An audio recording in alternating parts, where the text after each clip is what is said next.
Assalamualaikum warahmatullahi wabarakatuh. Selamat sore semuanya. Perkenalkan, nama saya Wayu Salweta. Saya kuliah di Fakultas Hukum Universitas Eka Sakti Padang.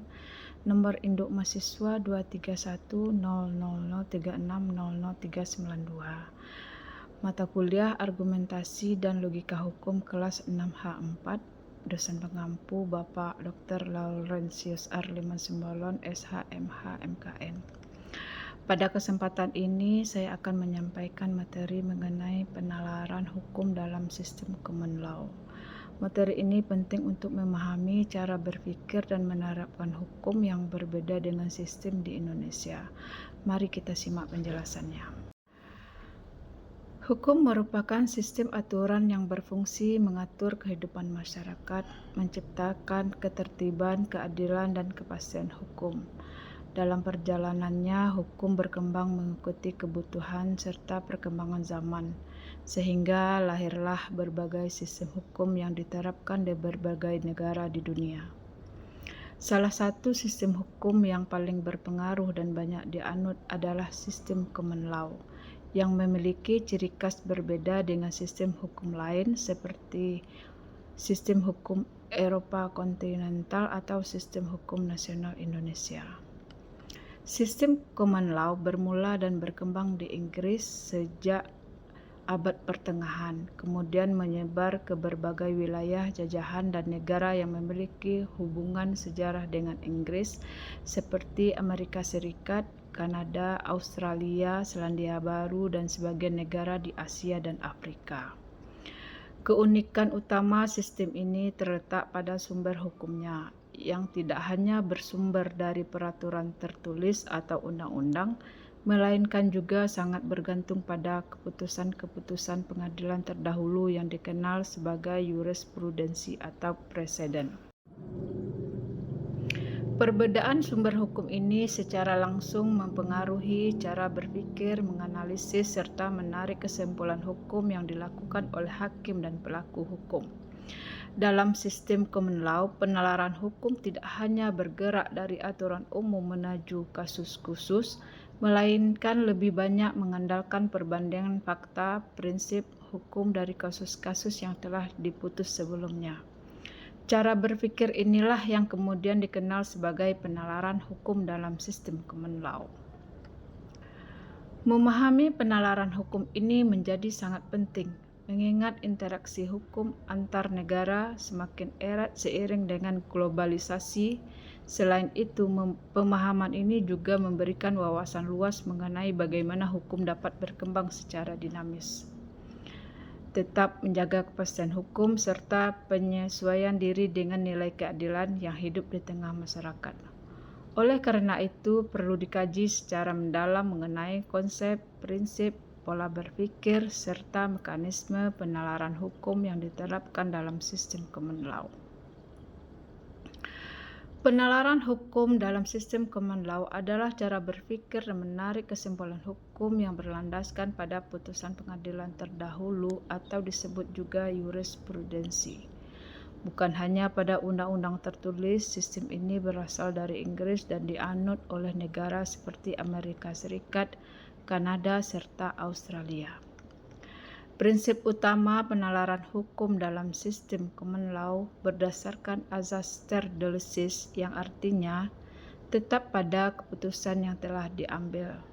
Artinya, pertama, putusan hakim pada kasus sebelumnya menjadi acuan dan mengikat untuk kasus serupa yang muncul kemudian. Kedua, putusan pengadilan tingkat lebih tinggi mengikat pengadilan di bawahnya. Ketiga, tujuannya menjamin kepastian hukum, kesetaraan perlakuan, dan keadilan bagi setiap kasus yang serupa.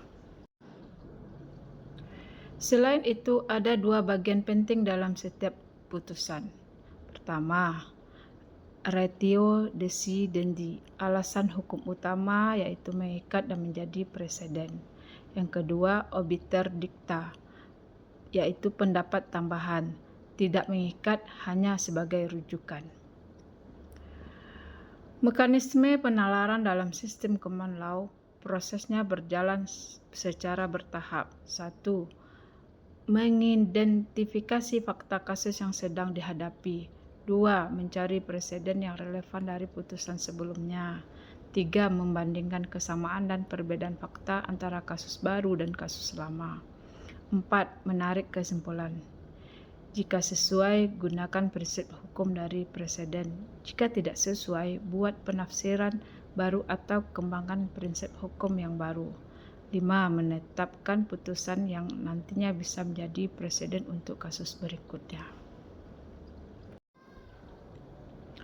Penalaran hukum dalam sistem common law memiliki ciri khas utama yang berpusat pada prinsip stare decisis, yaitu mengutamakan keputusan pengadilan terdahulu atau preseden sebagai sumber hukum utama. Bukan hanya mengandalkan peraturan tertulis, cara berpikirnya didasarkan pada pola induktif dan analogi, di mana hakim mengumpulkan prinsip hukum dari berbagai kasus sebelumnya, lalu membandingkan persamaan dan perbedaan fakta dengan kasus yang sedang ditangani untuk menentukan aturan yang akan diterapkan.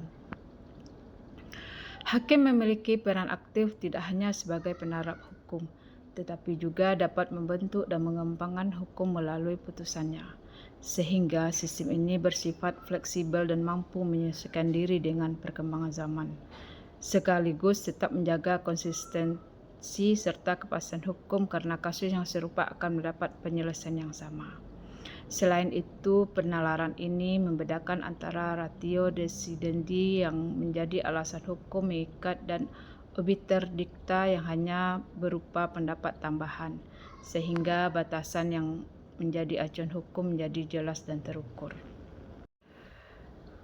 Contoh kasus yang sederhana yaitu seorang pengendara mobil mengemudi dalam keadaan mabuk dan menabrak pejalan kaki hingga mengalami luka-luka. Dalam memeriksa kasus ini, hakim terlebih dahulu mencari putusan pengadilan terdahulu yang memiliki kesamaan fakta. Ditemukan putusan sebelumnya menyatakan bahwa pengemudi yang mengemudi dalam keadaan mabuk bertanggung jawab penuh atas segala kerusakan yang ditimbulkannya. Dengan membandingkan fakta yang sama, hakim menerapkan prinsip hukum dari putusan lama tersebut.